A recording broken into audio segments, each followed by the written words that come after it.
Say something. Something. 1, 2, 3, 1, 2, 3. Okay, you guys can be heard. I, for some reason, That's fine. We can work with that. I love Axel.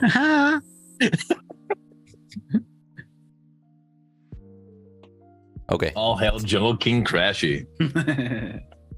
That's your new name, bro? There we go. I get it. Spicy.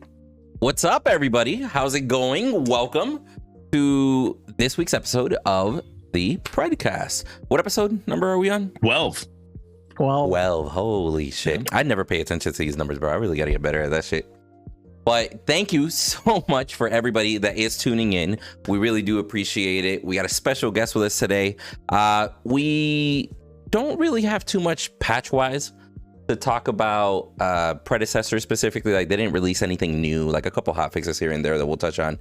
We're going to go ahead and dive more into what's kind of been going on, what our feedback is, another couple core problems that we found throughout here and there.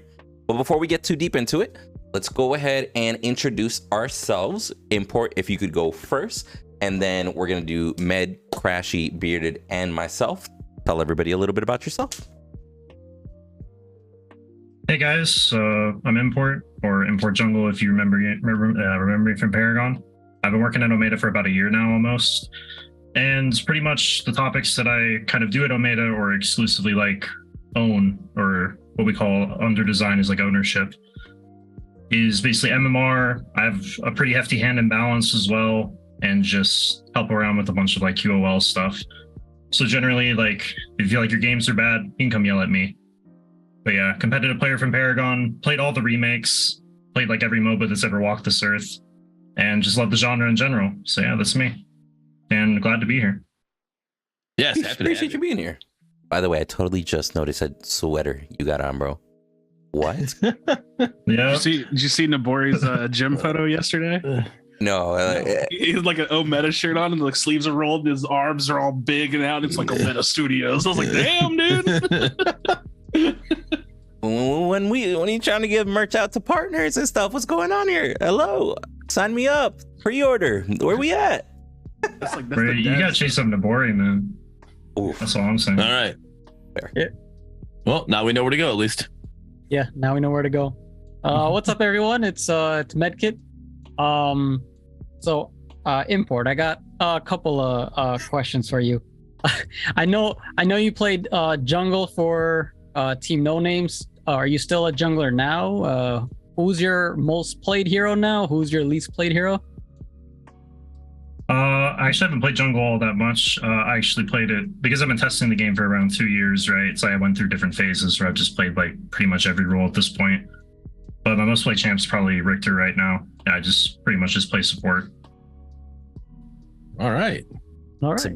Who's your least favorite played hero? Least played hero? That's a hard one. It's been so long. I feel like I played everything so much because we go through so many iterations, like within testing, where it's like the next thing up is strong, right? So it's like you just go through everything at some point when you test for that long with such a small hero pool. From Paragon, who is your least favorite hero? Probably like Zinx. That's what I'm talking about, bro. Like something terrible like Zinx or I don't know, like Yin. All right. Was your favorite still Monolith Grux with the dash? Yeah, I would say so, yeah. That kid was definitely the most fun. Like, Paragon didn't really have that much skill expression, right? Just in terms of, like, what you could actually do with heroes. So, old Monolith Grux, you could at least, like, animation cancel a little bit. And it just felt like if you were the better player, like, you could always just pick engagements. It's like the same thing with Rampage, right? Where the real skill comes out of, like, how consistent are you with your skill shots, things like that, rather than anything else you're familiar with in other MOBAs. Krashy? Cool. What up, friends? It's me, Krashy. I'm, just been a person that's been raging for like a week now.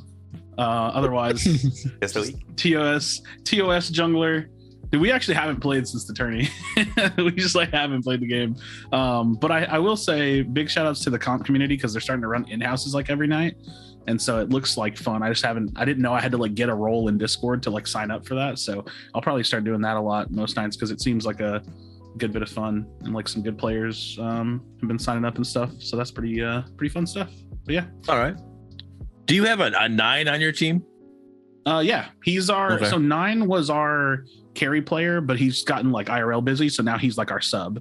So we swapped our Gotcha. sub to our main roster, and then 9 is like our sub now. Went up against him yesterday. It was a bracket, TOS bracket, then said 9. I'm like, I'm assuming he's on your team. Yeah. I don't know him. So Yeah, he's one of the founders of our Pred roster. all right.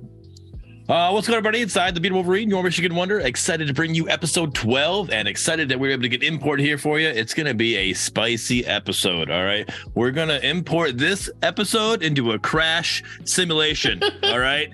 So I see what you I did hope there. you all have a great one. Windu, on to you. You're not just gonna throw those puns and then throw me in there. Okay. That was great. Keep them up. Oh my God. Dad jokes of the year. Okay. What's going on, everybody? I am Windu, also known as Windu the Mace. I do everything from mobile content, a little bit of strategy, and a little bit of racing content here and there.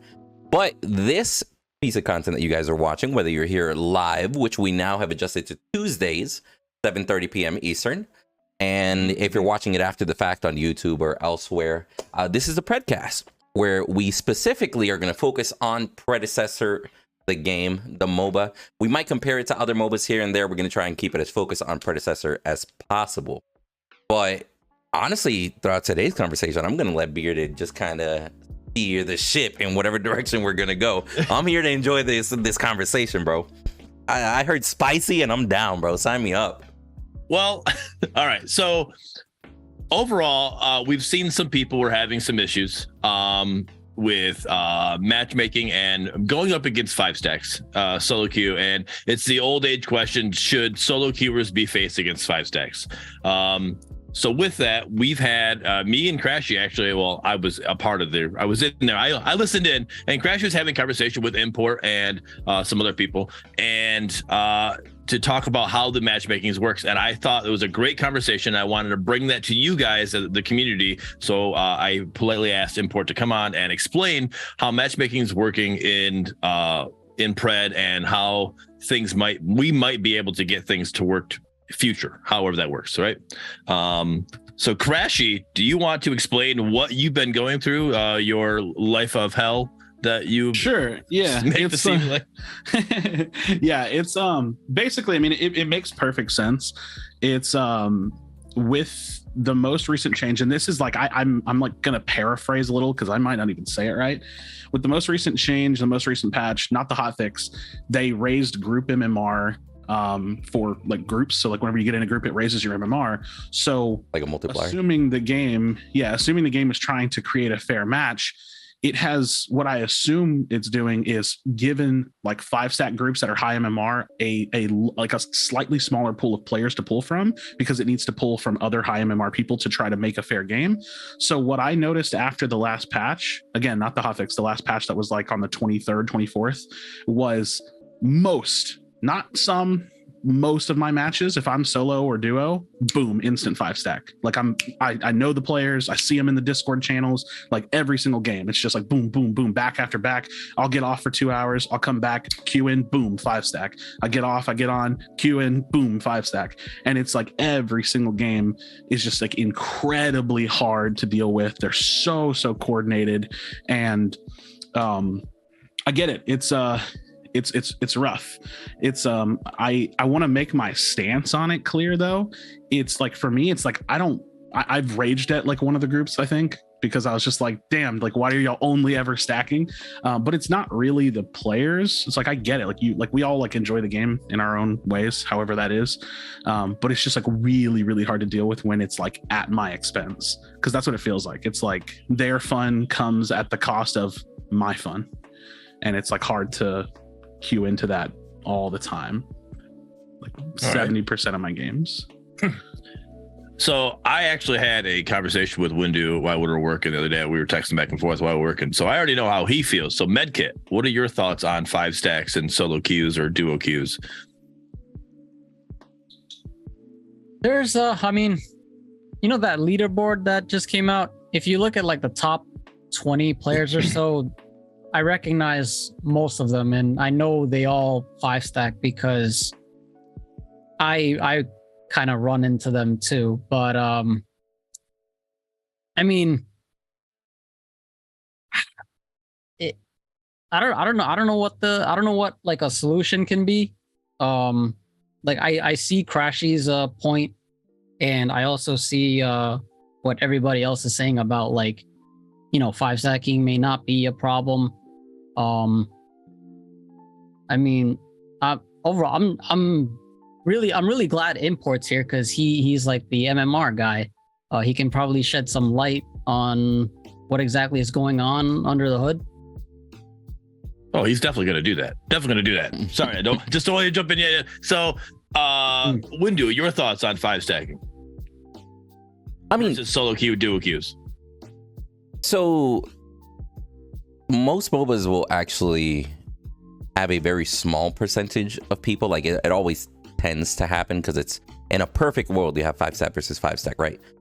But usually, to try and balance it the best, you usually end up a 4-stack versus a 5-stack with a random solo.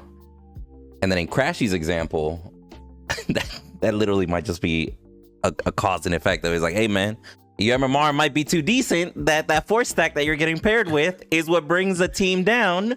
And now you got a fair 5-stack versus these 4 guys and Krashy up here trying to carry and getting frustrated. So you literally might just be suffering because you might be too high on the MMR ladder, to be real with you. And I think it's unfortunate. It's not fair for a solo to go up against a 5-stack team, right? But at the same time, it's just one of those things that's only going to be fixed by ranked solo duo, in my opinion. Like for people that want to take it serious that way. I don't think it's a good idea for Amita to like limit how many players can stack right now. I think they should just let people 5-stack how they want. I don't think it's a good idea to limit it to like 1 or 2 right now. It's because look at where we are. It's in early access. It's paid. It's still a work in progress. It's a little too early for that. I agree. It would be a bad idea if they limit party sizes. That's just my opinion. Fall did that for a little bit, and the community went up in arms. Well. Yeah, exactly. It don't work out well at all. The community went up in arms when Fall did it. It just doesn't make it fun, especially when you have people like me and Windu. All right, we stream and we do viewer games almost every stream. Right, we'll pull in a viewer, and then next thing you know, like, we pull in a view. All right, we'll start off the stream. We only got 3 people. We're just playing. But then, so hey, can I join? Yep, we got a spot. Yep, can I? And then it's, you're 5-stacked, and then you're rotating people in and out, and you're still 5-stacked the whole time. But then it's like you feel like it's like, all right, you just feel bad that you're like, sorry, man, it says I got a spot open, but I literally were limited because Ometa dropped us to we only do 3 people or whatever. It just doesn't feel good to sit there and tell people you can't play or whatever. But so my thoughts on it. I'm not good enough to be in Krashy's spot to be like sit there and understand that he's going against these top tier 5-stacks. But I go against 5-stack. I know I'm going against 5-stacks occasionally, right? There's no way that I'm not going against a 5-stack. But I 5-stack myself, so I don't see the issue that Krashy's seeing. And I'm not saying the issue's not there, but I just like me where I'm at in this middle ground area. I don't feel this issue is there. I don't feel the issue. Don't want to say I don't feel the issue. I don't feel the issue that he's feeling. So I think when we're looking at the majority of the players, we're actually in a good spot when it comes to MMR. I think when you're up in that top 1%, that's where it's just hurting, and it just sucks that you have to go through it. And I feel your pain. Like I don't want you. Like I've seen your messages, and I'm like, man, I hate the fact that you're going through it. It just sucks. But it's like I saw it. I was like the way the comment you made. I'm like, no, we can't do that. Like that's not good for the community. Like we want to keep the numbers, and right now, if you look at the numbers, they're actually going up. And we want to keep those numbers going up. If we make any changes like that, those numbers are not going to go up. And that's what we don't want. There's a side thought about that, but that might turn into a different discussion because we there's definitely a bug where the game's not closing, and I'm pretty sure that's inflating player count, which is just like that's unfortunate. But like I'm not really worried about that. Okay, and I'm not saying you're wrong with that statement, but the thing is with that bug, you would see more of a plateau with that situation, right? It would be more of a solid or closer to a solid flat line towards the top because all these games aren't closing, right? You still getting the same normal rise and dip that you would at your normal times that they were normally getting, but the player concurrent players are actually, the numbers are rising, and I don't think that just people that the games are just staying open, like are opening themselves, like let's just keep this number going higher. So I do think there is an issue there. I know that's a bug and that's happening, but I don't know if that Steam really follows that real perfectly, because again, that number's flowing. It's super hard to say. So Right. so okay, I'll ask y'all how y'all want to structure it. Should I go through my thoughts and like what I would hope to see, or should we let Import just like Let's let run Import wild? jump in here All right. and explain like the matchmaking right now, what we currently have, then we'll go off of that, I think. Cool. All right. So trying to think about like where to really start. In regards to party modifier, I guess we can start with that, and then we can just like kind of work backwards if we need to. So the original goal of party modifier was originally just to honestly do it exactly what it does, where it does like essentially screw over the 0.1%, but it's all so that like we can have like higher quality games. Like that was at least the objective between it, right? The idea is that our system is quite naive. It is quite simple, to say at least. And every single MMR system just views people as numbers, effectively. And so essentially, right, all that we've really found, like I'll just throw some numbers at you guys to really tell you like what the system has done since it's come in. So we compared data like 6 days before the patch and 6 days after the patch, right? Because came back on Monday, we had 6 days worth of data from Tuesday to Sunday, and then Tuesday from Sunday before the patch. We found out that 5 stacks win rate across all regions went down by 24%, which is massive, by the way. It's absolutely astronomical, which is like, what's the first thought that really comes up? It's that it might even be just too harsh for 5 stacks, or we might need to rethink things. Mostly because it affects the high end quite heavily, but it also affects the layman quite a lot. Where it's something that Bearded said was actually quite nice. I forget where it was, if it was whenever we were talking, or if it was in the content creator Discord. But you mentioned that it's like you played 5 stack games, he lost every single one. Yeah. Right. Yeah. So it's We like did that one day. It's hard. Windu was with me. Yeah, we played. We were playing with viewers. Every one of my last 5 stacks. I felt horrible for every single one of the viewers that joined us every single game, because I had to tell them off the bat, I just want you to understand, you're coming into a match where everybody on the other team is statistically a little bit better than you, just because you're in this group. Yep, and you see that this is one of those things where one key thing is that the game is just more fun when you play with people that you want to play with, right? And that's not something that we want to dissuade whatsoever. So realistically, it's like party modifier actually does do what's intended to do, but it does have some consequences. And then it's basically inferring like, are those things that we're willing to accept, right? Are we actually hitting the goals that we're trying to do? Is this actually a positive change? And it's really just assessing that. And I'll tell you that the one thing that we're not going to do is turn this thing off. Is like, what we're going to do is that we're going to reassess, try different numbers, try different things. And that's really it. Because at the end of the day, we are building our system all from the ground up, right? Right. And just trying to add things. And it's shown that it's like, it does do what it's intended to do. For instance, like, I'll actually just throw out some numbers specifically from Krashy's games, right? Because I indexed on basically all of your games from this Tuesday to Sunday period. Nice. And I can say, actually, you know what? How many of your games do you think, percentage-wise, do you think you ran into stacks ever since the new patch? So do we have to define that by 5 or 4? Because even like facing a 4 stack like almost always feels the 5. same, and it's Yeah, 5. yeah. If I was being literal, I would probably guess between the like 35 to 50% range. Yeah, you're pretty much there. No, you're pretty much there. It is literally 50% of your games, right? Yeah. But the thing is like your win rate hasn't deviated from stacks. Your overall win rate like hasn't really changed at all. Which is the crazy part, right? Whenever I look at the same sample size of games for the same things, it's like it's virtually had like next to no effect in that sense. It is like partly a perception issue, which I mean, you acknowledge whenever we talked about it, that it's like it just feels bad. And we talked through the ideology and the reasons behind it, and it's just like it all makes sense, right? At least the objective of it, but clearly it's like it's not hitting the mark. And how we proceed is really like the next question. Which, I mean, we have some plans in tow that we're probably going to communicate whenever they're actually like more ironed out, right? But it's essentially like, I can really say that what we did with party modifier is that we moved one lever and we didn't move another like equidistant, if that makes sense. Which like that's like the best way I can describe it. Mm-hmm. Yeah. So it's like, I know something that we talked about is like, you know, how long should 5 stacks sit in queue, right? And this is basically where we're going to start tackling the problem next.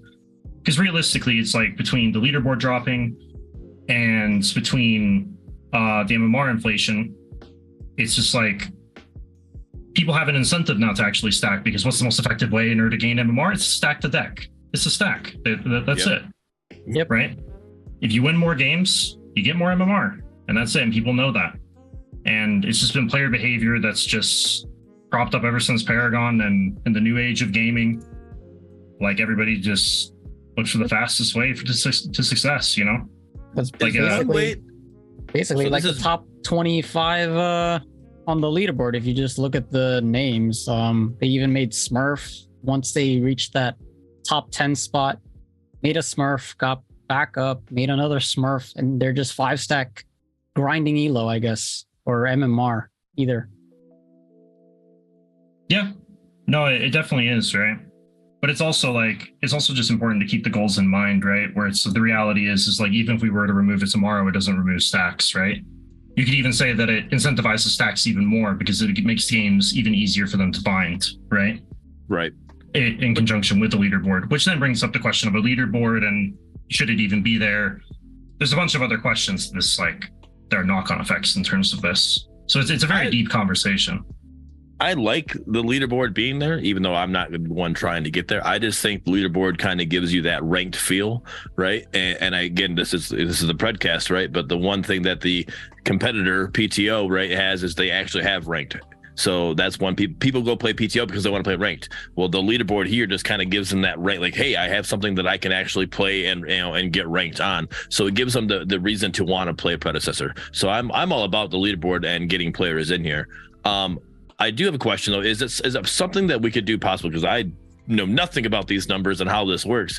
Is there a way that you could basically give a solo queue or a duo queuer more MMR if they win than what Good you question. get? Like then you get if you're a 5 stack. If you play as a 5 stack, you're gonna get, like, let's just say you only get 10 plus 10 MMR if you win. But if you play as a solo queue, you get like a plus 24. MMR if you win, and then that'll kind of like help, level Position them better. That's a good question. Yeah. Is that something that's possible? I mean, it's something that already happens is the thing. Okay. I mean, All right. this is just by proxy of inflating it, right? That was also another purpose of it. Essentially, like the best way to think about it in terms of MMR and every single, whether it's elo, glico, like through Right. skill, whatever else, it's like everybody's just a number, right? Like you're a variable. So I just say like, hey, Bearded, you're 1700, right?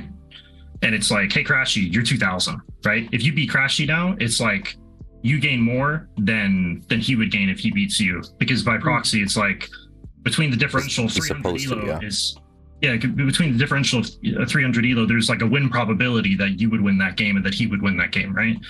Is there Which any it goes cap in that differential? No. Okay. I mean, The cap would probably be determined by the discrepancy that the system allows the match to be made in, right? yeah, different systems have there's like diminishing returns, right? It's like the best way to say it. There's not really like a cap, right? But then it goes into like what games you're allowing to be match made and a bunch of other caveats, right?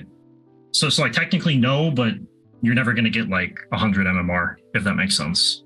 Right. Well, Okay, but so if I'm 5 stacked, right? If I'm 5 stacked and I go up against Krashy's 5 stack, we're going to be like my 5 stack being at 1700, his host being at 2000. We're going to get more if we win, right? Yeah, And of if course. My But- team won, yeah. But if I solo queue against my 5 stack, which is will be equal playing ground, which one gets more? Does the solo queue get more elo, or does the 5 stack get more elo? Well, the funny thing is, in the current system, right? It's like because you're getting inflated, like by because the 5 stack would get inflated, you're essentially telling the system that they're more likely to win, because that's essentially how matchmaking works, right? Just saying like my number's bigger than yours. That's part of the reason we even wanted to inflate it in the first place, is just by virtue of the system. If you say one number is bigger than another, then I don't know how to explain it. Yeah. It's essentially like always doing that because it's inflated. It's like, yeah, because I just think it even like, I guess what I was saying, like, I guess maybe, I don't know, I might be misunderstanding it. But I just feel like even if I wasn't going to 5-stack, no matter what, I know that if I solo queue, I'm going to get X amount more MMR. Oh, okay. And then, but if I 5-stack, I'm limited to. I'm only going to get this is the max amount I'm going to get even with a win, right? Now, obviously, you get those numbers are going to change if you beat a team that's higher than you or whatever, right? You're going to get a little bit more of a boost, but you can't get much more. Like if I beat that team as a solo queue, I'm going to get more than if I beat that team as a 5-stack, right? That's what I'm thinking. Like if you did that, then I think that would help counter people who want a 5-stack so much. Right, because I think 5-stack can be somewhat of an issue. I think you should allow that, but you shouldn't have it just because there's a leaderboard. You shouldn't have people 5-stacking just because, hey, I want to be boosted on the leaderboard. You want people to 5-stack that are like me and Windu, that we just want to play with our viewers who want to have fun. That's a true 5-stack, a fun 5-stack, right? Not just here to boost each other. Yeah. So what you're basically saying is almost like not as if it's a replacement, just an alternative in some way, shape, or form is kind of what I'm reading into, right? And just in order to like combat the issue of basically people who get caught in the crossfire in between the system. So right. Yeah, I mean, no, that's fair enough. I'm not really too sure if it's actually the right way to go in order to change how we distribute in that sense, but that's just because there's other caveats that come into it.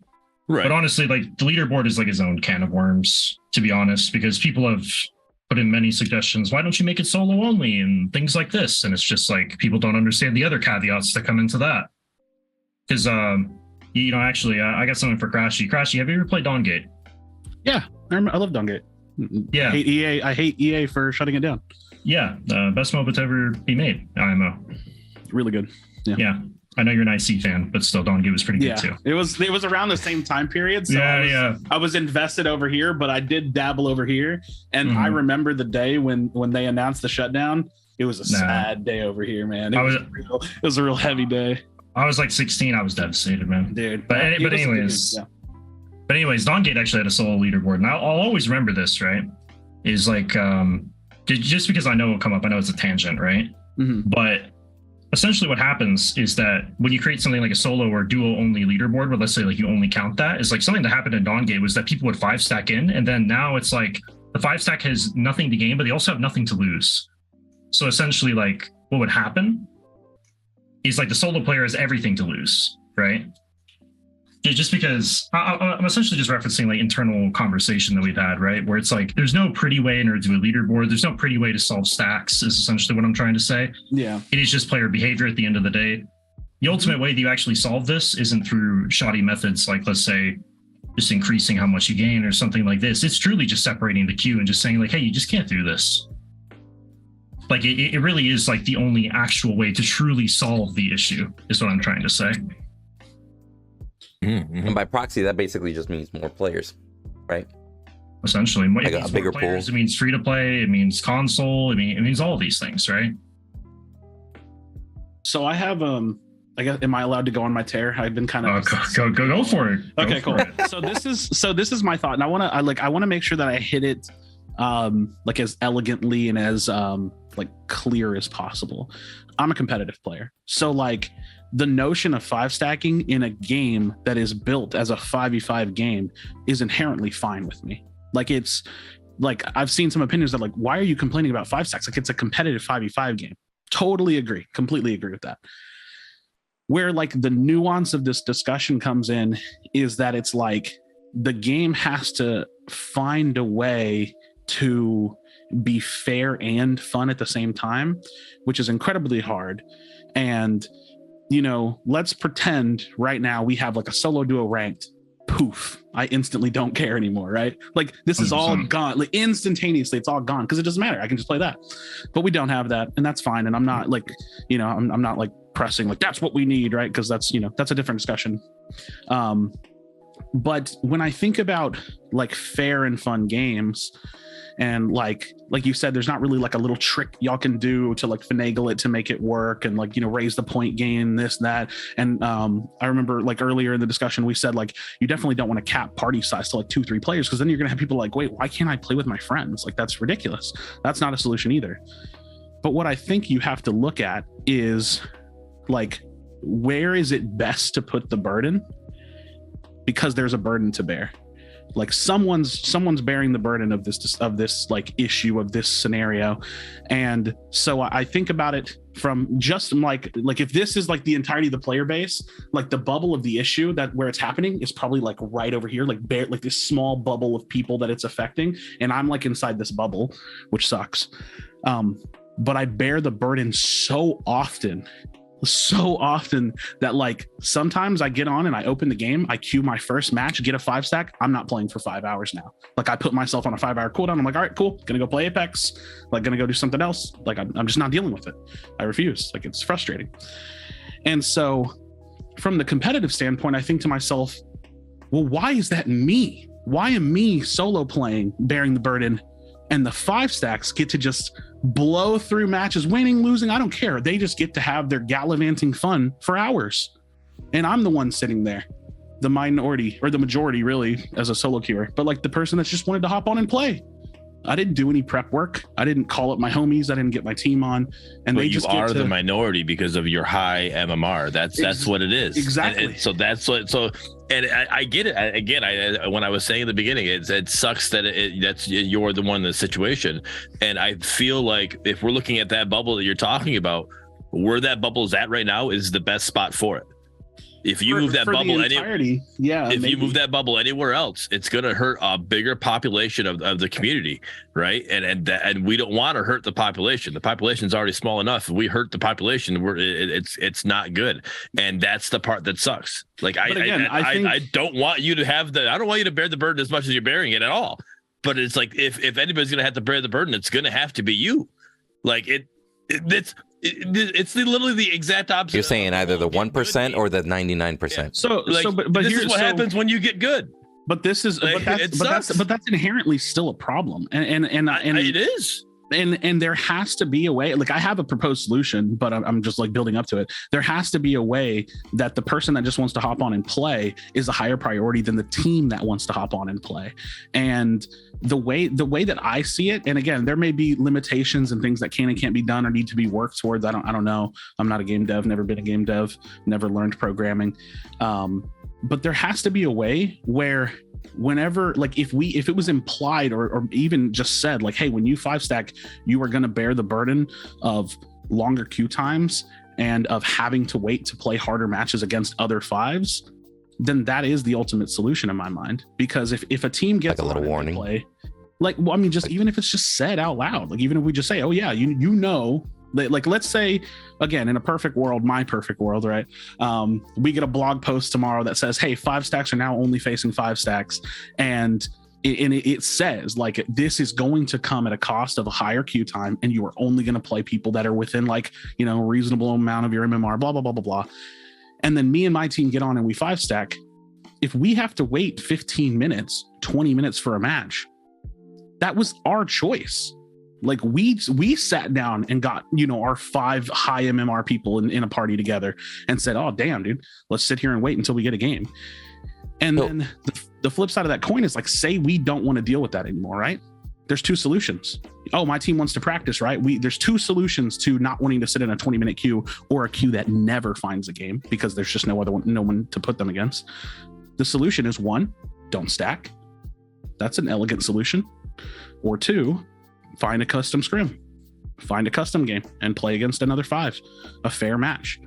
I think the problem that I have is it's the probability of winning. When you're a 5-stack, your probability of winning, I'm going to make up, I'm going to bullshit. It's got to at least be 65%, 70%. Import, you got that number somewhere? It's not that, but the point still stands. Like I'll just say that. I'll just say like everything that you said is 100% valid in regards to that it is an issue, it is being iterated on, and that it does matter. And I don't want you to like leave this conversation thinking that it doesn't matter or that it isn't being indexed on or that isn't being looked at, because clearly at the end of the day, the whole point of the system was to provide better quality matches. And you know what? It has affected people, you know, people like Bearded, people like Windu, people like yourself in different various ways. So the reality is like it requires iteration. And really all we need is time, is really like all I can really say. Yeah. But it's like, we will get better, right? And that's really all, that's really like the biggest thing, where I understand what you mean about, oh, hey, you know, 5 stacks only play against 5 stacks. But it's like the biggest issue with this in particular, and why this actually isn't a solution at all, is mostly because, like, so this is the hard part, right? Is that we have other like constraints and like workflows that go through that essentially, like, let's say, like, I'll just throw out something to you where it's like, we have a bunch of UI work that we're working on right now. Mm-hmm. A bunch of UI work. Now, essentially, like, the biggest thing is, like, if you say 5 stacks can only play against 5 stacks, like, if you just created that hard rule, right? I'm not saying that you couldn't do it another way, by the way, right? Yeah. But if you just created that rule, how do you tell the player? Because while, you know, a blog post is good, it's like, if you do not directly tell the player what's going on, Jimmy and his 4 other friends will sit in a queue and never find a match for whatever reason under the parameters that you define, because 5 stacks can only play against 5 stacks. Then they'll go like, well, this game's dead. Close the game. You never see him again. So it's like, from a UX perspective, it really isn't a good solution to simply say, just flip the knob and do this, if that was an option, right? Would that be fixed UI wise though? Like the moment you're in a stack, as a little simple party modifier, and then you highlight it and it shows your percentage of the modification, depending on your stack. It definitely could. Like, I'm not saying that you couldn't make an element, but in this world where it's like, let's say like UI is booked for X amount of months, right? It's like diverging from bigger things to then do smaller things just isn't really an option, considering, like, I mean, you guys know the state of the game in regards to, oh, where's progression? Where's all these things? Yeah. So it's like, it really, we're trying to do as much as we can with the least amount of work in that sense, which is like another thing where it's like, which is why like isn't like the greatest solution in that sense. So I'm actually curious, like, just to provide a little bit of insight, more insight as to what Bearded and I went through, because I really do feel like on the opposite spectrum, like the bottom side of the players are feeling it also. Like brand new players that are like, hey, I'm gonna play with Bearded, or I'm gonna play with Windu, or I'm gonna play. I had a group of homies, literally my IRL friends that I started Paragon with, and then literally it was them, and then we grabbed Bearded as well. Like they're kind of new to the game, but they used to play Paragon, but they don't understand the items in Predecessor. Is still kind of new to everything. I'm pretty sure that some of them are now never gonna want to stack again, because we went on like a 7 or 8 match losing streak for like 6 hours. You're 100% right, which is why I even brought it up, right? And I'll just I'll throw stats at you, right? It's like between a certain amount of MMR, I'm not going to tell you what it is, right? Let's just say this is the lion's share of players. Okay. Before the patch, 53% win rate on 5 stacks. Now, 27%. Oh, that's a bit. Yeah. I'm telling you, it's like 5 stack win rates across the board have actually dropped. 5 stack numbers in general have dropped. The ones that like above like higher MMR, they still win because they will win, right? And they still win above 50%. But below hand, it's had like an inverse effect, right? So that's why it's like, I'm telling you, it's that it will be iterated on. We do have goals that we're trying to hit, and we do want to hit like a better.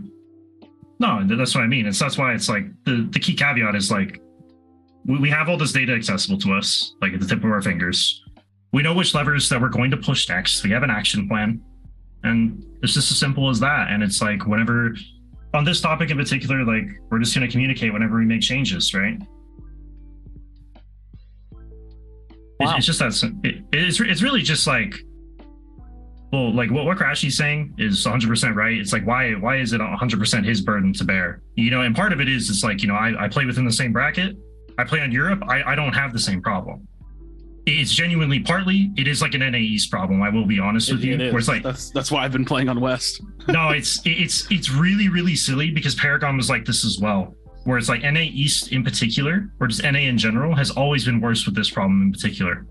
Because the funny thing is, like I said, I don't play it. It's always the I don't Americans. finish it. It is always the Americans, you know. Damn America. Always the Americans. Oh, all our fucking Dude, tribes and shit we want to do over here. I'll say this much: like, I definitely let my frustrations get the best of me. But like the other day, y'all saw this one, the most recent one, dude. It was when I literally snapped and broke as a human being. Was when what was it, 2 or 3 days ago or something now, or 2 days ago. I had this revelation, man. I had this brilliant idea, and it seems so stupid to me now that I'm sitting here in Houston, Texas, right? That's where I'm at. I look around, I'm in Houston. You know what that means for my position in the country? You're in the fucking I'm in middle. the dead center of the country. I can pick a server. I get 35 to west and I get 22 to east. And you know what the feeling difference is on that? Nothing. You can't tell. And so I'm like, you're crazy. I'm like, bro, I'm gonna just get my large self on west. I'm gonna take myself and I'm gonna go play west. And it was working. It was beautiful. And then I ran into an east stack on west, and they 5-man invaded me at 2 minutes. And I was pissed. And the worst part is, like, I'm not going to call out names because it doesn't really matter. But this is the second time that they have, like, 5-man invaded me when they do find me in a game, and they do it on purpose. And I have confirmation that they do it on purpose. Well, at least now you know the tracker they planted on you is working. It absolutely is. Now, it's not the exact. Look, I can narrow it down to like 1 or 2 people that are really doing it. That's not the point. Again, not the point. But it's the fact that they do a thing that no one else would do in a game, because even in competitive, you're not running into people 5-man invading. And if they do, it's easier to plan against. You pull back over here, you go deep ward there, red, blah, blah, blah, blah, blah. There's ways to play around it. But when you're solo queue and your Timmy duo lane they have no clue what's happening, you just miss out. Like the first 3 to 5 minutes of the game is lost for you. Because like they invade my red's gone. I have to go over to my blue side. Maybe I die, maybe I burn my flash. I go to my blue side. I only get half my jungle the first rotation. I'm down from minute 1. And so I look at the game like probability of winning is already low. And then the probability of winning whenever they do real coordinated shit is like even lower. And so it just gets really frustrating. And so I do recognize that I'm in this bubble of a small percentage of people that deal with it, but it sucks. It sucks. Mm-hmm. So, well, and I'm gonna keep playing on West as much as I can. And we briefly mentioned this before we started the cast. But you got to be mindful that the Paragon community is a tight-knit community. And you, at least for those that have been in this community for a couple of years now, you are going to get people targeting you. You're going to get people stream sniping, trying to piss you off on purpose while you're live and everything a little bit more, just because it is the same couple thousand players playing consistently. You get what I'm saying? It would be way different if, I don't know, 10, 20K, 30K players, etc. So it's unlucky, bro. Real talk, I just think that's something we got to put up with and suffer through, legit, until more players come, free to play and all that. But like we said, there really isn't going to be a fix until there's a large influx of players or just a set. It's like iterative changes, large influx of players, like closer release to full release with more players and like ranked. It's like I know there's solutions coming. It's just it's like, I think the word crossfire was used earlier. It's like I'm just like literally in the crossfire of. I think another thing that they could do is they could make it to where the game doesn't close when you close it out, and it'll make the player base grow. So if they did something like that, that'd be great as well. Dude, did you want a job? Man, that's so man. I can't. This kind of shit, man. That's crazy. So hold on. Before going back to that though, Krashy, you're like, hey, I think friends should be able to 5-stack each other. Then you're like, one of your options is like, hey, don't stack with each other. It's like, no, like that was the whole point. Is we want to stack with each other. It's discouraging stacking. Not a good option. It is if you don't look at it from like a one size fits all perspective. But I can't sit here and say if I know that's possible, right? Like, I know that like. I know that essentially matchmaking systems have no understanding of what human beings are doing other than looking at them as a number. And so like, you know, whenever I say like, oh, stacking's inherently an advantage, and someone says like, oh, well, me and my friends stack, we don't even use voice comms. It's like, yeah, but a matchmaker would never know that. It would never know. So I just think that like, again, like, and it's, I don't have a clear, perfect pinpoint solution because I don't even know what's possible because I don't know how to make games. Right. I just think that like, in my mind, I look at it like really like rudimentary. I'm like, should you punish the person that's playing by himself, or should you punish the people that like went like did any form of effort to build a full group? And it's like, if you had to flip a coin on it, if you had to pick one, if you had to pull the lever, it's like, I think it's like super rudimentary. Like, you just, but hear me out. One guy. Hear me exactly. You know, it is the one guy. It can't be the one. Why guy. can't it be the one guy? Because look at, if we're talking about your big bubble and you're the small bubble that's affecting you, right? We're like one person. No, again, I cut all that out of the equation. I was just saying it from like a base level. But I'm saying where we're at right now. That one person's being affected. I get the depth. I get the depth of the bigger picture. I'm saying if you can put it on a flat piece of paper and say, do you punish the 5 people queuing together, or do you punish the one person queuing together? You punish the one person. No, because you 5 always people punish having the fun. 5. No, you 5 people are having fun. 5. You have 5 people having fun playing your game, and you have one person, or you might lose one person. But you punish the 5. Hey, then, now I only have one person playing my game. No, because matches are not made because 5v1. These 5 aren't having fun anymore. No, or they got to be in a queue forever, and they don't want to play it. Like, nope, not doing it. In the scenario that we built, you're missing the point. In the scenario we built, I'm not missing the point. You are, because you're making it seem in Predecessor, do matches get made 5 versus 1? You can't erase the 4 other people just because I can't speak for them. The other 4 people that get shit on for 35 minutes are probably also not having fun. I bet they are. I doubt it. I bet they are. I doubt that when I lose. I played 4 matches as a 5 stack and I lost all of them. I guess what? What did I do? I queued up another one. Like I kept queuing up, but I'll be honest, I wasn't having fun, bro. It's to the point that I'm like, hey man, I love playing. And I queued up another one. I'm like, bro, like I love playing with viewers, but I'm not gonna do viewer stacks until, you know, like other iterations get applied. Because I'm not going to discourage people from playing together. I'm not going to discourage people from wanting to play with me and as a group and whatnot. You have to look at a matchmaking system like a dumb baby that happens to be a programmable robot. The dumb baby matchmaker, listen, the dumb baby matchmaker says, oh, you have 5. Cool.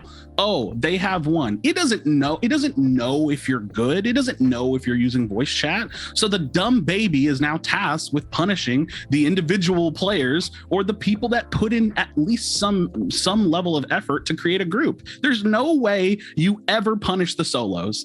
It's ludicrous to think that that's what the system should ever do.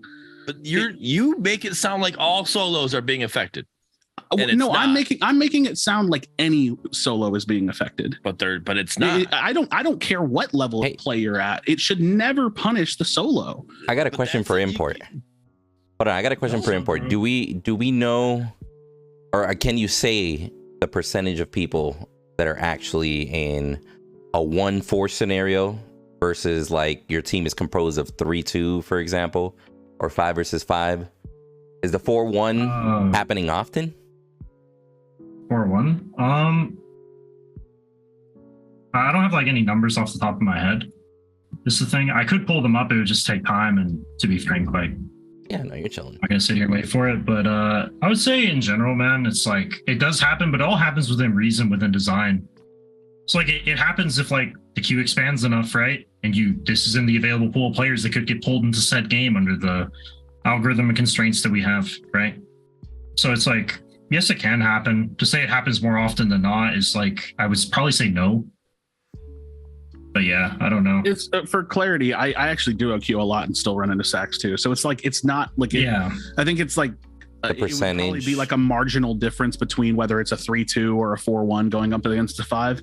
And a lot of the time, I'll even be honest, sometimes it's definitely perception versus a literal thing that's happening. Because like I'll see people I know, and there might be like one person I'm like, I think I know that name. So it's like they might not even be 5-stack, but to me it feels like 5-stack. Because when you're playing a game, the difference between playing against a 4-stack or a 5-stack is almost impossible. You can't tell. You have no idea. If the players are good enough, it doesn't even matter if it's. It doesn't matter. Let's be honest. Like it really doesn't matter.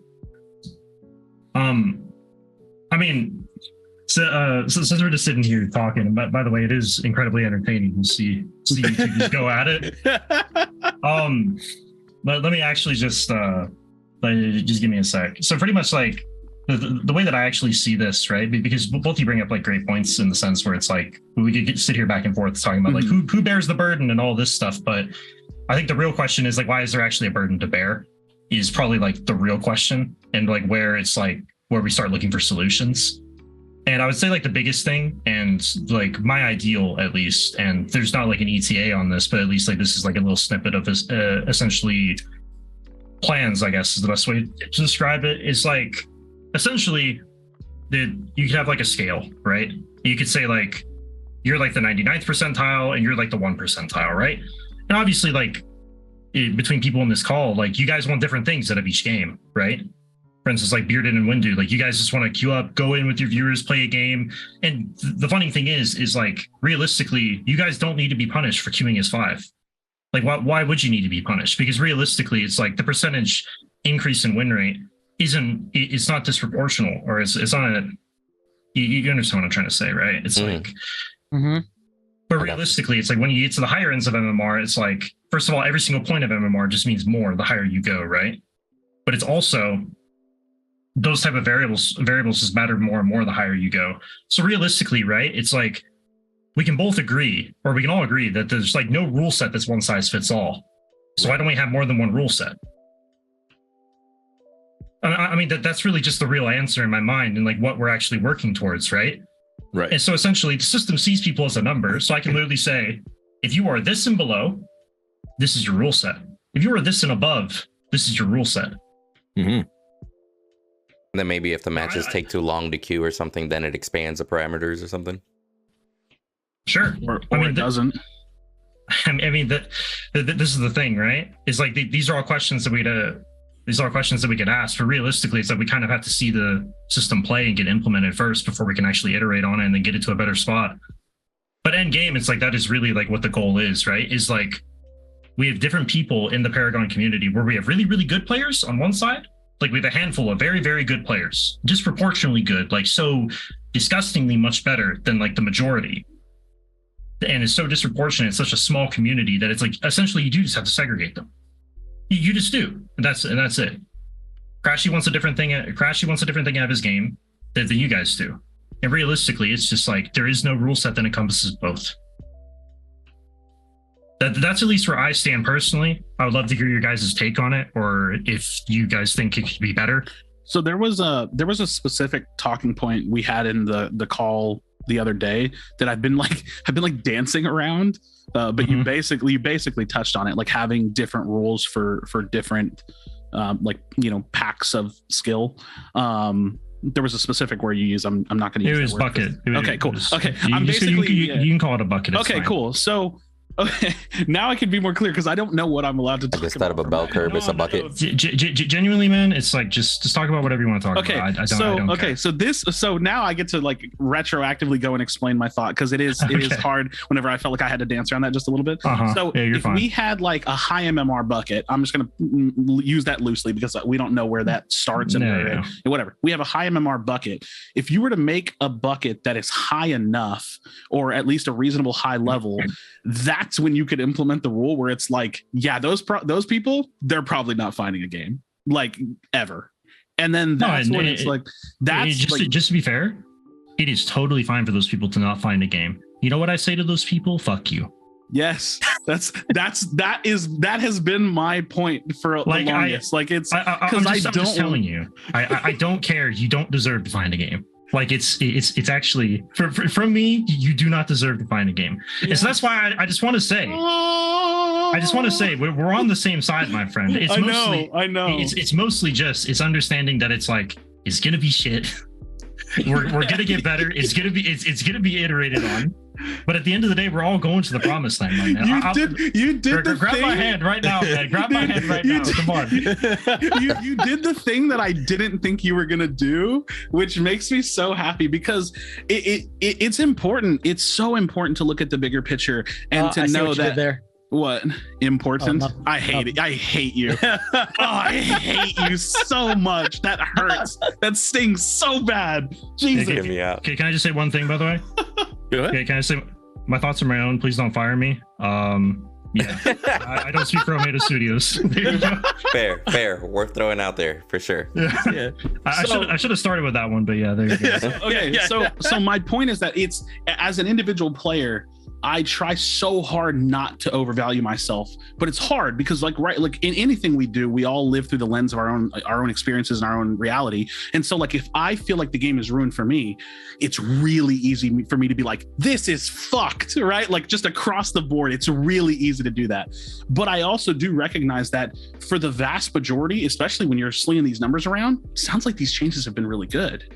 Like for the vast majority. No, I mean, they have. That's the thing. It's like they have served a purpose. They have hit the goal.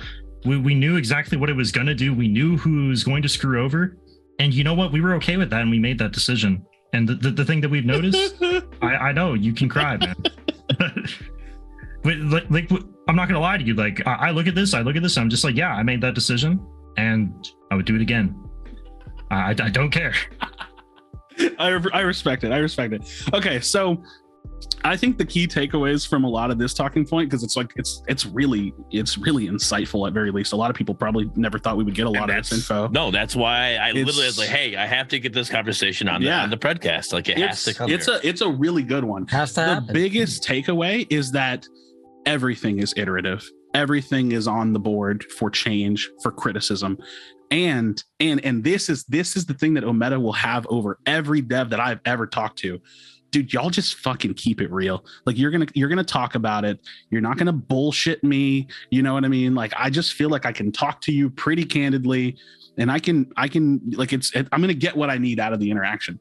So like this is I think it's an issue that I think is solvable with time, and that's like essentially what you've been saying. And it's like tough to deal with, but also like it's a good thing that y'all are doing, making the iterative changes and seeing what the result is and sticking by your guns because you knew what it was going to do. Now to jump back really quickly to, I want to explain at least my perspective on why high rated players shouldn't essentially ever find games is because as a competitive player, this is my stance. You hit a certain point where playing those games is not good for you anymore. It's nothing but an ego boost. And if you are like sitting in your 5-stack, looking at your dumbass MMR leaderboard, feeling super, super good about yourselves, and then you get stomped by me and my team 3-0 in a tournament, that's probably not a very good waste, like use of your time. So I think it's important to know that just got personal. No, I don't know what team he's talking about, but he's talking about a certain team. I'm not. I'm actually not. I'm actually not. It's just in general. When you get high up. Who did you just beat 3-0? Well, we didn't lose a single game in the last tournament. So we beat everybody 3-0 technically, or 2-0, depending on what round it was. All right, simmer down. So but the point of that is that it actually does hit a certain point with like getting so high up that like it actually does make sense that you just can't find games anymore. And that it's like, okay, if I want to play casually and like for fun, you just change your group size. Or if I do want to play at that serious level, we start jumping in scrims and playing in tournaments and stuff. And so that's lit because MMR grinding and leaderboard grinding, incentivized play is super, super important. Without it, games, especially like live service games that are like on a loop or that are instanced and you play it over and over and over again, it's the same thing. They don't really have a lot of purpose. So incentivized gaming is really, really important to a point. So just my thought. No, yeah, MOBAs need that defined loop like more than many other genres, right?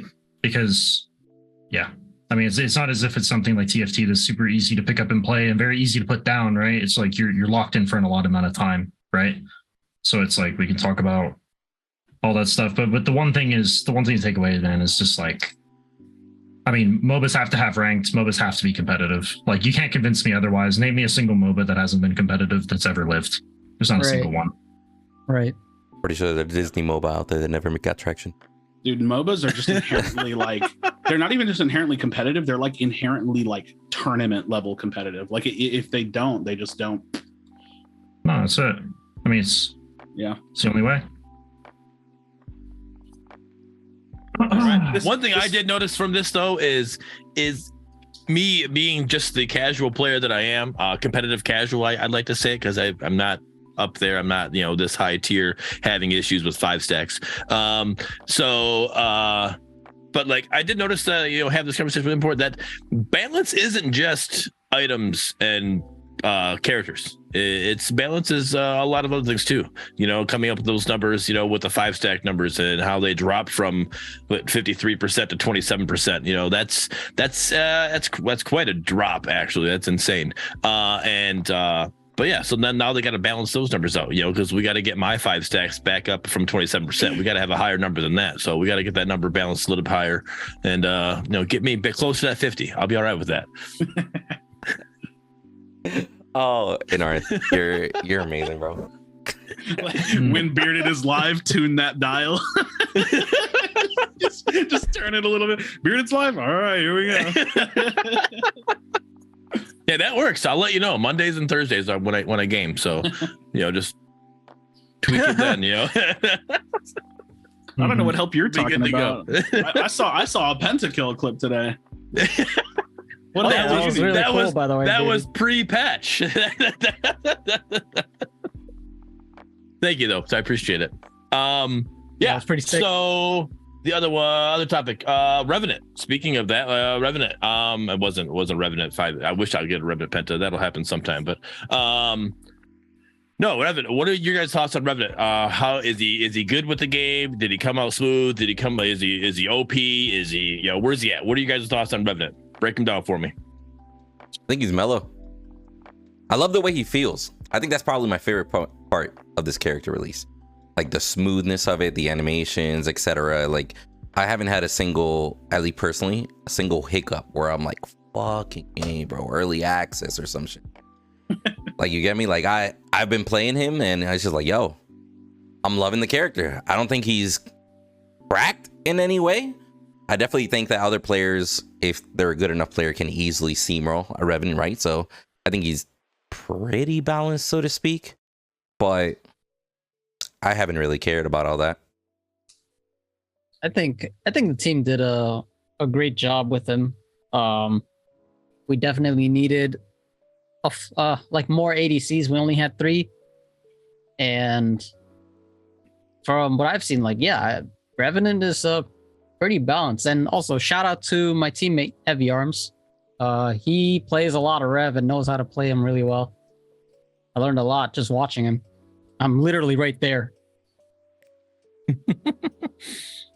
Krashy? I think Revenant's in the top 3 heroes and is disturbingly overtuned. All right. He's an ADC that has... I promise I'm not a contrarian. I promise I'm not a contrarian on purpose. I promise. I was just looking at your face the whole time. Dude, listen, we played Revenant for like a day, and me and my team, we do draft mock drafts where we just draft against each other for tournaments, like where we're doing pick and ban type stuff, just for hypotheticals. And we played Revenant for like a day, and we were like, that character is either first ban, first pick, or first duo pick every single game. Like, we think he's You mean like Steel? Like Steel, yeah. Pretty much. I think Steel, Countess, and Revenant are just like the 3 offenders of the game right now. They're big boys. Well, and girl. I don't play at your level, so I don't know how it is up there. But the level I play at, I agree with Windu. I don't think he's overtuned really when it comes to that. Like, I think I went up against some Revenants that just, they know how to play him. I'm like, okay, this is a tough match. But the majority of it, I went up against the Revenants. I'm like, okay, this is, Just, you basically get your shots off before they do, and you'd be all right. You play any other ADC, you can just attack speed will just destroy them in that sense. But so I don't know. I like him. I think he feels really smooth. I love how they kept him how he was. I know there's some people like Viking Jedi that want renew kits for everybody. They want a new version of MOBA. They don't want the old Paragon, and I want my old Paragon. Like, that's the whole reason I've been following Parazombies, because I want Paragon back. So I'm happy that they kept his kit pretty much the exact same. Like PTO, you look at their the scar they have, it just does anti-heal or whatever with it. I like the idea of of it being skill expression. You put the scar on them, you hit them with obliterate, hit them with your shot, it does more damage. It puts a damage multiplier on there. That's what I love, the idea that way the kit worked that way. So I love that Predecessor kept it like that. So I'm really interested. I liked how they did it because I think it shows more of a comeback. A lot of people are complaining about how Predecessor doesn't really have a comeback mechanic. He has like an inherent comeback mechanic in his kit with his passive and the bounty system they have with him. Again, a meta, you got to put the bounties on the board, on the scoreboard. It's got to be there. I don't like the fact that there's a spot for it and it doesn't show. Put those numbers there. But the fact that the bounty system with him, just killing somebody that's got high KDA, you have the KDA bounty system, but you also have the CS bounty system that they introduced too. I think it's great. I love how we got introduced with that, and I have a game on YouTube. You go back and watch. I was like 18-6-2 or something like that. I literally forced to come back, carried the team because of that. So it was huge. So I actually really like him. I could see where Krashy's talking about. I could understand that probably being a thing, but I don't play that high level, so I don't see that. So I will say I don't want to not say I don't like him. Like I like him a lot. I was gonna touch on when they announced him. It was the patch notes, I think, that came out. They were like, oh, it's it was the video. Nabori on the video said this new animation system. I have no idea what that means. To me, I'll tell you what it sounds like. It sounds like in Unreal Engine 5, there's like a light switch, and they were like, oh shit, did we leave that off in all the other heroes? And they were like, yeah, let's flip that switch. Dude, he came out clean. He moves clean. He leans. His animations are smooth. There's like his back has like this one little clipping thing that happens, but whatever. He's clean. I feel like the other heroes look kind of stiff and like plasticky, and he looks real. And it's so, I think playing him feels nuts. It doesn't feel like any other hero in the game to me. So that's balance aside. I think he's a great implementation of the game. They did a good job with that one. Mm-hmm. Shout out to Ruba.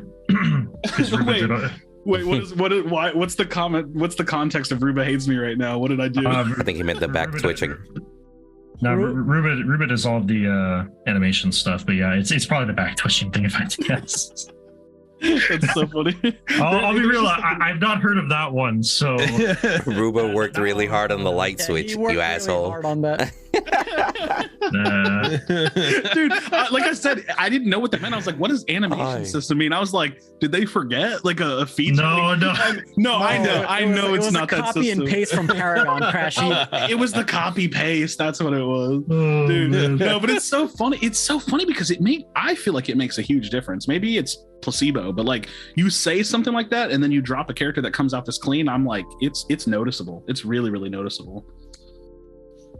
Yeah, no, I agree. It is very smooth, and that's actually something. And it's crazy to say that how extremely noticeable it is, because I remember Mangoose put out a video when Fault was out. He would do a video breaking down a hero from each game. Like he would, all right, here's Gideon and Paragon the Overprime. Here's Gideon and Predecessor. Here's Gideon and Fault, and he would go through them. And he showed Gideon in Predecessor and how like going down steps, you would like see them like kind of lean back, going like they would, like you would actually go down steps, and like every animation's like they attention to detail for Predecessor was very spot on for Predecessor. So to think that there's even a better, they could do even better than that is crazy to see. And I'm excited to see it going forward, and I can't wait to see the implementations with the current roster we have, and then also the new ones coming in. So I'm excited for it. I think we touched on all of the points. We went from there. Import, I'm going to kind of shotgun some things at you that we didn't really go over, but I saw in Gen Chat when I posted saying, hey, we got a dev coming on. They wanted to talk about scoreboard and how the ending. I know you're more of a balance guy or whatever. So like just kind of putting it to you to talk to your cohorts. They were talking about how reporting a player at the end of the match like should be something that needs to happen. And also the scoreboard, it doesn't show any items. Like when you finish, there's no scoreboard at the end. Like if we could grab that scoreboard in the middle of the game, put it at the end of the game so you can see what items you had, that would be something great. That was something the community was saying in Gen Chat. So again, I know that's not you. I hear his voice echoing in my head, like we have UI changes. Like I just like, dude, I hear it like in the back of my mind. It's, I mean, at the end of the day, it's all valid. It's coming. Like it's really just a matter of when, you know? Right. Where it's like, there's a lot of stuff where it's just like we just work in steps. We try and iterate, like, and just implement stuff whenever we can. But it's always in steps. It's the pain of game dev, to be honest, is that it's always like I wish I could say more. I wish we could say more. Perfect statement. And say that if you have to say it for this next one. But the next one is, I think it's Brimstone. Is that the one that goes into Fire Blossom? Brimstone. You are the balance guy. What's going on with that? Now, my biggest question. Don't worry about it. That's a good answer. It's already fixed. Don't worry. All right, that's fine. I do want to ask: was the way that was built? Because I'm only going again. I'm not as knowledgeable as Krashy. I'm not as knowledgeable as you. I didn't play every MOBA that touched this earth, right? I've only played a few. And I knew like with Fault had certain like was unique passives, right? Certain things they like even that small tier 2 item wouldn't stack with another item, right? And I think what I think that's the biggest issue right now. Brimstone will stack. You could basically buy 2 Brimstones, they would stack on top of each other, right? Is that intentional? Was that just like a hey, we didn't look into that type thing, or no? It's 100%. It's 100% intentional. The thing is like we made this item system quite a bit ago. It's been like 6 to 9 months, whatever we like kind of like formulated this, right? But we built it with no unique passives in mind. Because the one thing about it is that there's obviously arguments for like, oh, well, people don't understand how the interactions work, right? But also unique passives on the other side, there's nothing to really onboard the player into what a unique passive is. So it's like a two-way street in this sense, right? Where it's like there's nothing to say that you shouldn't be able to build this, but at the same time, by design, like the item system is incredibly open because we want people to just build wacky shit and just try stuff, right? That's just fun. Yes. So it's just one of those where it's like, you know, I found it so funny whenever I saw Krashy's video when he's like, oh, he found out about Ashbringer Chimera, didn't he? Dude, I was waiting for that one. Bro, okay. Let me start off by saying that, like, okay, obviously Mutilator got like 2 rounds of nerfs, but Mutilator was like king on bruisers for a bit. And so I'm like percentage HP, like percentage max HP damage on hit. I'm playing Chimera. This is busted. I'm just going to rip through that.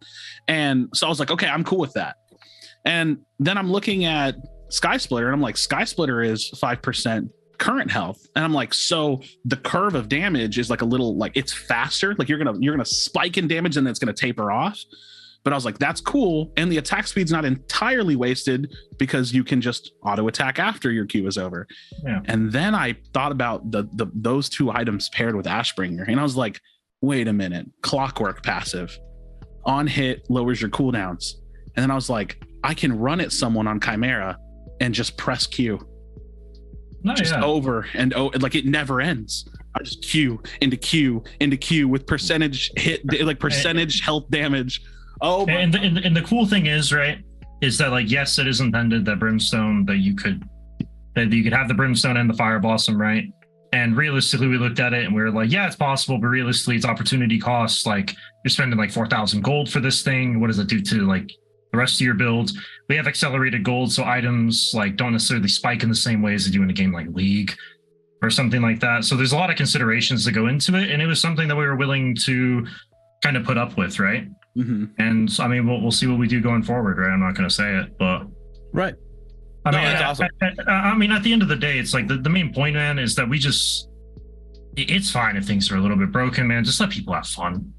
Like when people discover these builds, like they have the time of their life, right? Like that's kind of how we feel about it. Like just let people have fun. My opinion on balance, I try to, sorry to cut you off. I feel bad. I'll spit it out because it's really short. My opinion of balance is like, I always say this because I think it's like a good perspective to have when it comes to balance. It's like, there is no balanced. No. There's just balance iteration and the ideal of balance. Like, so you're never going to have a patch that's truly 100% balanced. And even if you did, it would only be fun. It would only be fun for like a month and then you'd be bored. So it's like, you know, when somebody finds some crazy shit, even if it's not the craziest thing in the world, like you can let it rock for a little bit and then maybe it'll get patched out or iterated on. And then you find the next crazy shit because that's what it always is. So it's fun. And the thing is, the player discovering that is the most important thing, right? Because it's like, you want to have that feel good moment for the player. Like, I made this, you know, it's like that meme, you know, this is mine. Like, I made this, right? And I think that also works for you guys as well, because then you have that situation that as somebody who finds it, that I see it in the videos now, like you like, hey, is this busted? And they show you that use those the symbols of the items, you know, and they make a video on it, right? So then that's just more advertisement for you guys. You guys are getting videos put out there of your game and stuff like that. So I agree. I also agree that the balance is an ebb and flow thing, you know, that goes, and you don't ever want perfect balance, because you want, you know, if there's perfect balance, there's nothing you can do after that. Like, you're like, what are we gonna do? And then it gets boring. Incredibly boring. Game is incredibly boring if it's perfectly balanced. There's no such thing as a good perfectly balanced MOBA. I don't care what anybody does. No, you want that. You got to have that meta. Then you also got to then you got to switch that meta up. You got to all right. These are the meta characters. Let's put these. These are our meta characters. This is our meta items. Now these are our meta items. You know, you got to keep swatching, keep changing it up. You know, to make it, because what Krashy said earlier. As a MOBA, it's literally just a game loop. Right. And if you just have the same exact game loop nonstop, you're going to be bored quickly and you're not coming back. So you got to have something that changes that up for sure.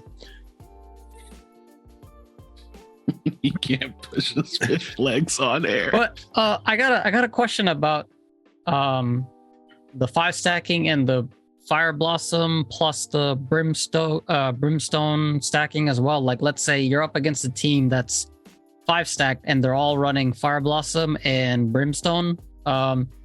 Import, would you say Crystalline Cuirass is a decent counter to that, or what other ways can the community kind of like try and fight against that? Or would you rather have the community figure it out for themselves for a bit until you guys I guess tackle the balance that way? First of all,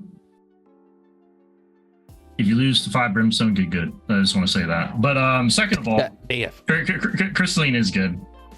It is good. It's pretty broken and people don't buy it enough. It's underbuilt. Does Crystalline wait. Does Fire It's like Blossom? Unstable Cyborg. It's the one that does the... Yeah, but I know what you're about to ask. It does. There you go. Brimstone procs it? Yeah. Even though it reads abilities, when ability damage, does Brimstone it does damage, right? It reads ability damage. I just assumed it wouldn't proc it. Yeah. I remember it does proc it currently. It does proc it currently. That doesn't sound like that's I remember back in He's like Paragon. currently it does current. Everything is current. Everything's being iterated. Everything is subject to change. It's early access. Who knows? Maybe Rampage can push his fish legs on air eventually, right? Everything is. Was it? Didn't we have a picture of a buff frog on the cast one day? We did. We did have a picture of a buff frog. Yep. His fish legs, bro. I'm telling you, that's why he looks like a frog to me. I don't know. I've always thought he was just a huge buff frog. I think that's really. I mean, what else you guys got? That's all of our talking points we had for import. You guys got anything else? Other than just mad appreciation for all the work that they do, man. I don't know. Oh, definitely. I actually got something for you guys. Specifically about like balance, since the conversation kind of came up in general. I see the take quite a lot in regards to that we could just be like more. We can make like bigger shifts, right? It's like it's EA, like take bigger shifts, like just shake it up a bit, right? Mm-hmm. And I kind of just want to use this as like a little bit of a platform to kind of just send the message in regards to like why we haven't been doing that, and also just a little bit of what our future plans are in regards to balance and cadence and things like that. So obviously we're looking to keep with 2 weeks, right? And it's looking good for right now. But realistically, the biggest issue that I would say that we have, and this is all from me, so it's like if you have a problem with anything that I say, please come to me. You know, it's all me. Is that we know our game like really well, and obviously right now. Yeah, of course, it's like we know our game really well, and I know a lot of game devs probably think that, right? And I'm a competitive player first. I've only been a game dev for a year at this point, right? I don't know what I'm doing. I just know MOBAs, right? So pretty much, we've been in a closed testing environment. At least I've been a tester for like over 2 years at this point. And I played like all the different Paragon iterations, right? Like I basically just been playing Paragon for the past like 6-7 years at this point, right? Because Paragon died 5 years ago. So it's just like, at this point, it's like we really do understand our game very, very well. And also like, since we have remade the item system and remade all these things so many times, changed so many abilities, we understand like quite deeply, I would say, a lot of things. So like tuning things by like 5, right, may just seem like a joke, right? It's like you gave several like 10 HP, that doesn't solve the problem. You're right, it doesn't. But it's realistically, right, it's like it's all done through increments, right? And you will see bigger shifts because there are genuine problems that we do want to solve eventually, and they will get addressed, right? But it's just like we know the consequences of like, let's say like tuning things by 10 or as opposed to 5, or for the most part at the very least, right? And we will make mistakes, don't get me wrong. It's like with the mage changes, it's like you'll probably see in this next balance pass like how it's like, but we kind of screwed up, right? It's like mages lost a lot of AP in their builds, right? Because we took out the 20% for the O Crown passive. So it's like what happens, like mage tank builds become way too good, right? Which we wanted to prop them up because more durable builds are just easier to play, right? Is one thing. But it's also like we just went too far in one direction and we'll readjust. So yeah, that's like just the general thing. If you guys have any comments or concerns about that in particular, like feel free to shoot them out. I think my comment that I have when it comes to the way, it's not even specifics, it's just the way that like y'all address feedback it's so like refreshing to me, because I'm so used to this like, and I think it's got to be with the way that this project has come from, like where it's come from, because this is a very unique thing in gaming, right? Like I've talked about this so much, like a game coming back to life, this shit just doesn't happen. It doesn't really happen in the industry.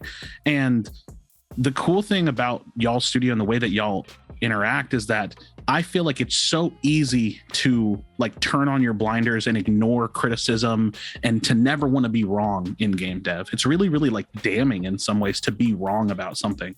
And like, even just to hear someone say like, oh, like we went too far in one direction, like we'll adjust. Like that's so refreshing to me, because like other game devs, they'll just pretend like nothing fucking happened at all. Like they'll just pretend like any change was justified and like every change is just the right change, even if it's a readjustment. So to me, I appreciate like the vernacular and like the way that y'all present everything you do. And then it's just like the candor. It's just like, oh yeah, that didn't hit. Like we're gonna do it different on the next one. Like that's real good. I mean, at the end of the day, man, we can all agree when shit stinks. That's really all I can say. And it's like, believe me, it's like your guys' feedback matters and that people listen, right? Mm-hmm. Like that's really all it is. So this is coming from somebody who's inexperienced, doesn't know shit. I've always, back from the fault partner panel, I've always been the side that I appreciated the conservative type, right? The hey, let's make an adjustment, see where it goes, because I've always thought conservative adjustments were better than over adjustments, and you got to bring it back, right? It just because then it could just really, nerfing a hero to the ground, or now they're not playable anymore. It just doesn't feel good, right? So I've always been more of the conservative type, but I do kind of somewhat, seeing your guys' and again, you know more about the numbers than I do, so you let me know I'm wrong. Looking at the patches, sometimes I feel like, all right, this is EA would be that perfect time to try to make that over adjustment. Like, let's see, all right, let's maybe twist a little bit harder and see what happens, and then we'll make that adjustment. Let's not nerf them to the ground, but let's maybe a little more harsh of a nerf or a buff and see what happens. And I think that this is the perfect time to do that, so then you guys are prepared to see what how adjusting that number more aggressive can be, and you guys are ready to go for when we are full release, that those numbers are, when we're just tweaking, it's like a fine-tuned machine. We're just going to tweak just to get that, just to change meta. Now it's not really fixing anything.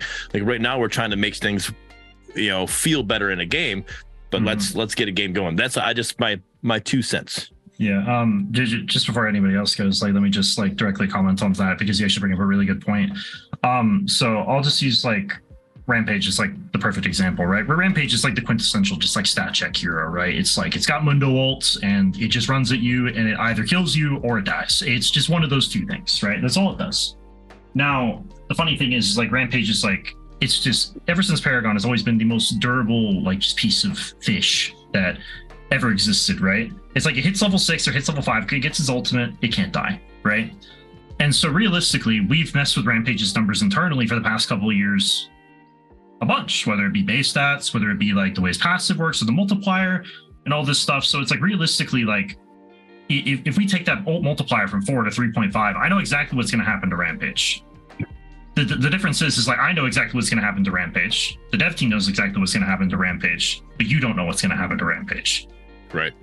And so realistically, right, whenever we have such a small roster, the overall health of the roster is more important than anything to us, right? Where it's like currently right now, it's like you could say like, oh yeah, I think Muriel's a little bit weak, or yeah, Narbash could be a little bit better, or like something like this.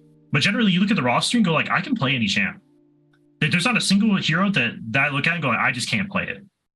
Like under any circumstance, I just cannot play this hero. And it's like that is more important to us than anything else currently. Is kind of like the real reason why we don't do bigger shakeups, and that's like probably the best way to describe it. No, that makes sense to me. Yeah, I think there's definitely like some outliers, but I would say at a competitive level, there's some things that like we just really don't see. But there always will. It's like exactly. I was gonna say you're always gonna have that anyways. But across the board, like you can play anything. I'd say the balance, like across the board, the balance is pretty good. Again, outliers, but that's always going to be that way. Yeah, it's just some thoughts, right? Is really all it is. Where I know it just seems like, oh, hey, they're scared, they don't want to take a big swing, but it's like it's all within reason, right? Where we do understand our ecosystem quite well right now, and it's like realistically, like the things that are more important to us is just having the things that are more important to us are just having just as many playable heroes in the small roster that we can. Like that's it. Mm-hmm. Yeah, that's all I got for you guys. You got any thoughts on the tweaking of balance? No, I mean I just got back a minute ago, but I heard most of it and like kind of yeah, I don't have anything to say on that. I mean, Nerf steel. Nerf steel, Lamau. Nerf steel. He's getting buffed. Have fun. Have fun. His force shield is gonna root now, right? Mm-hmm. There we go. Nice. I'm testing right now. If we can get, if we can just get three more, CCs on him, it'd be great. Oh, you know what you could do? You could put a knock-up on his third basic attack, like Kwang from Overprime. Dude, honestly, I need you to relax. I read that kit. I read that kit and I was like, that is the coolest thing. And then I played it and I was like, man, this sucks. Yeah, just a side note. It is cool though, man. Kwang is cool though, man. OP Kwang is my favorite. I don't know. If it didn't hitch so much, it'd be so cool, man. It's such a shame. I honestly love like a lot of the stuff that they do, by the way, right? It's like I played Overprime back in 2020. Played like the tournament that was there, and we won it, right? It was like me, Ray, and a couple of other people, and they do a lot of really cool stuff. So I don't know. Hope they do well. Yeah. Kwang's whack.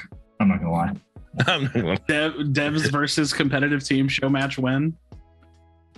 That actually would be a good one. That would be fun. That would be super fun. We should get like a Devs versus partners. Yeah, match going. Yeah, just hit up Nabori, man. That's not my job. Actually, we actually should hit up Nabori for that. I think that'd be really fun. We should. We should do that. No, I think the idea actually has been floated. So, but I would definitely poke about it. Like, why not? All right. Well, I think that's about our time anyways, Wendy, right? Yep. I mean, I would just say as far as the tweaking, It's just my OCD that bothers me, but technically there's no problem with the micro adjustments, right? It's just whenever I read it, it's like, okay, so Decker got an extra 10 damage AD level 1, and I'm like, what? Bro, she slaps now. And trust Bro, me, she I slapped support. before. What? Now I'm slapping harder. Yeah. Decker, I don't know. I disagree with that. I don't think Decker needed to hit harder. I don't know of a support that just needs to just out damage your ADC. Like, that's just insane. Right? Obviously, We already call him Steel. Anyway. But no, yeah. Like, I fully understand it. And I know that if you're planning on producing balance updates every 4 weeks, I know that these micro tweaks just gives you more to update. Right? So actually, it's every 2. It's every 2. It's every 2 weeks. Every 4 weeks is, or every month. You can think about it as a new hero, at least for the projected period, right? Oh, I thought it would be like balance. The other 2 weeks is every 2 weeks in between that is the big balance. Oh, okay. Every 2 weeks, content, balance, content. Content has heroes in it, right? So hero, balance. There's always balance within heroes as well, right? So yeah, doesn't that mean if it's content balance, doesn't that mean balance comes every 4 weeks? No, it's every 2. Because they're doing it on both. So okay, I get what you're saying. Content, it'll happen regardless. Okay, I got you.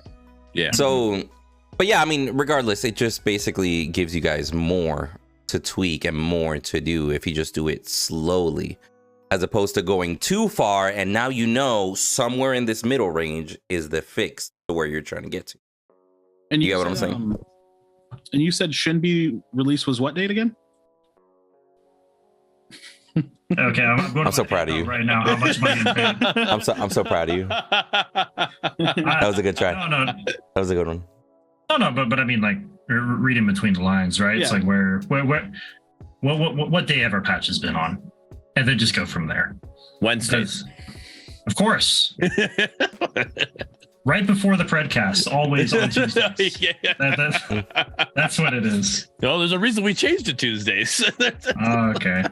We had a Monday Predcast, and all of a sudden Tuesday a patch dropped. We're like, whoa, okay, well that's not good. We can't be having that. You know, we got to get ready for this. Preemptively changing times. So I am still waiting for news on competitive nights, because I got a little like dev teaser about what competitive nights are going to be like, and it sounds fun. So that's all I'll say. You have to tell me who told you about that. Nah.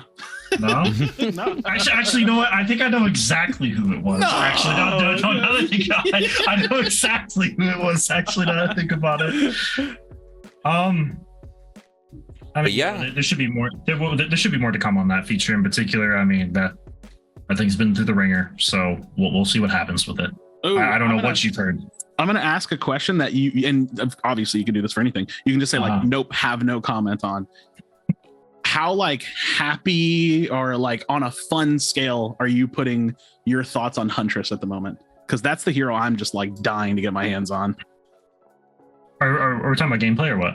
Yeah, because I in my brain, she y'all are obviously testing her and playing her internally and stuff. So like, where's your happy level at, fun level with her at? So here's the thing, right? First original hero, I think people are really gonna enjoy it. Yeah. I think we really hit it in terms of like how like thematically, like I think it really like hit something for a lot of people, like just that edgy type of character, right? And I think you guys are really gonna enjoy what you see. That's as much as I'll give you.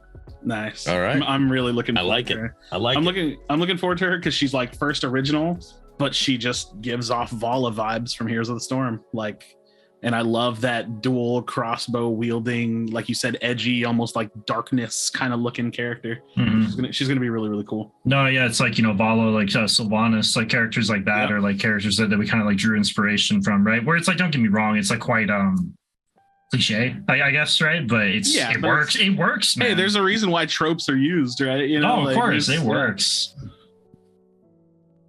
But yeah, so when we do the partners versus devs, we gotta wait till Zinx comes out, and we'll just force import to be Zinx. Though that's what we'll do there. Yeah, Zinx can come. Bro, get me out. They can leave her out, bro. Get me out. Fuck that. I'd rather than Zinx. Fair. But no, guys. So we've been at it. We've been at it already for quite a little bit. So let's go ahead and do our ending remarks here in the same order that we introduced ourselves. Go ahead and tell people a little bit about what you're up to, content-wise, whatever it may be, and then from there, give a little bit of a piece of advice to the community and/or to the devs. Can't wait to hear imports. What Advice to the devs. Yeah. I'll see you at work in 4 hours, devs. On that note, I really appreciate you coming out here hanging out with us. It was awesome for you. I know it's early or late for you, whatever. So yeah, appreciate that. I mean, at the end of the day, like the conversation had a lot of value, and to be honest, like we can always communicate better, and it was just fun, right? And it's all valid is the thing. Like I said, like we can all agree when shit stinks. Like it's not hard, and we shouldn't. Yeah, we can always approach these conversations in a good way and just actually sit down and talk about it, right? Like we're all humans. Like I'm a gamer, man. I was never a game dev until Omeda gave me the opportunity to do it. I was like, can I even do it? And here I am, man. Are you? I still don't know what I'm doing. I love that because like you nailed like how I feel, because a lot of the times I feel like I know a decent amount about like what makes games good, but I'm just a dude that has like an IT degree that just plays video games. I don't know what the fuck I'm talking about. You know what I mean? I do have a question. It's a personal question. Are you American relocated in Germany? Yeah, I am. Oh, that's cool. How's that experience been? It's been all right. I mean. I'll give you like the very short TLDR because this could turn very long. Yeah. Military family, and basically my mom's got a government job, and I've lived here since I was 4 years old, and I've just been here. I've been never lived in America. Yeah. Oh, my dumb brain read like relocated with Omeda. Oh no. Oh, okay. No. Oh. Okay, cool. That was even more interesting than I thought. Cool. Okay. Yeah. Very cool. Medkit. Let's see. Message to the community, right? Gosh, I don't know. I guess use crystalline cures if you're struggling with the Firestone cheese. Message to the dev. Now this one, I noticed up on the heads up display on the top left, you know how we can see our allies, like the blue diamond, the gold diamond, the blue diamond being the ultimate, the blank being the gold one. The other day I was playing with my team, Phoenix, and whenever an objective comes and we always tell like, oh, my ult is ready or whatever, my crest is ready. And that's when it sparked like, there is no third diamond up there to indicate if an ally's crest is ready. So message to the dev would be like, is that, would that be in the future? Maybe, I don't know. That's something I would like to see. And more options on ping. Yeah, key communication tools will be improved. It's already in the works. It's just a matter of when. I don't know when it is, but it's already been scoped out. Well, bottom line is like it should just be easier, right? Mm-hmm. You know, right. That's it. But no, it'll get done. All right. Okay. Yeah. And that's all for me. Very cool. Very cool. Well, friends, I'm Krashy, just comp player, YouTuber, dude. I don't know. Hot takes sometimes, I guess. All the time. All the time.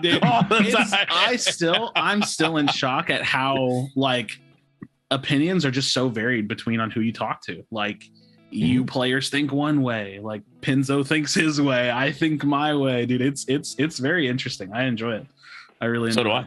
So do I. That's what makes these shows like this so great, and I love it. As for myself, Mondays, Thursdays are my game nights on live on the Beat of Wolverine on Twitch and YouTube. Just released, like I said, I had that Revenant video. We also got a Creator Unite video dropping. I got my videos dropping on the 2nd, February 2nd, whatever day that is. I think Thursday. Dropping Thursday here shortly. So stay tuned for that. That's something we got going on. A bunch of us creators are getting together and playing Predecessor and other games, just to kind of show you what a coordinated team, a 5-stack, what a 5-stack can do, Krashy, if we play together. All right. We're just going to show you how you can do that and how that can be worked. So watch those and enjoy those. Other than that, Windu? True. And honestly, that's what I was going to say. So as far as what I got going on is basically just been working a lot on the YouTube content. Got those Creator Unite videos coming up. And just to add on to what Bearded said, it's not even just, what a 5-stack can do and whatnot. It's an interesting opportunity that you don't necessarily always see these very electric personalities all in the same voice chat gaming together. Like, you get me? Like, it's a wild experience when you got like myself and Pinzo in there and freaking Huddy's in there and Bearded's in there, and you get all these personalities that it's like, bro, I never would have even seen these guys on the same room at the same time. I'm pretty sure. Like, it's wild. So it's an interesting dynamic. So be on the lookout for those. And honestly, my 2 cents to the community would just be, don't get discouraged if playing with your friends just got a little bit harder, because it is going to be a shift, right? Like, MMR is going to have to balance itself out after the shift and everything. Specifically, if you're the type of player that's consistently stacking with your friends. Like, I'll tell you, I'm always playing with viewers. I don't mind if the match gets a little bit harder. It's entertaining for me, but it is a little bit rougher for somebody that's new and learning. So I'm going to have to adjust, kind of give them that little caveat, be like, hey, just a heads up. It's not that you're just having a shit game. It's just this match is going to be a little bit harder. But I think once the community kind of gets used to it and words start spreading and whatnot, maybe that'll balance out perception and whatnot. But yeah, just keep playing with your homies. Don't let that shit stop you. If the match got harder, we all got to try and get better somehow, right? Just use that shit as fuel. But yeah. Definitely. Besides that, let's go ahead and cut it here. Thank you so much for everybody joining and watching wherever you're watching right now, whether it be live, whether it be on the YouTube after the fact. Please drop a GG in the chat, comments, whatever it may be, just to let us know that you made it this far. And as always, we'll catch y'all next week. Peace. Peace. Peace.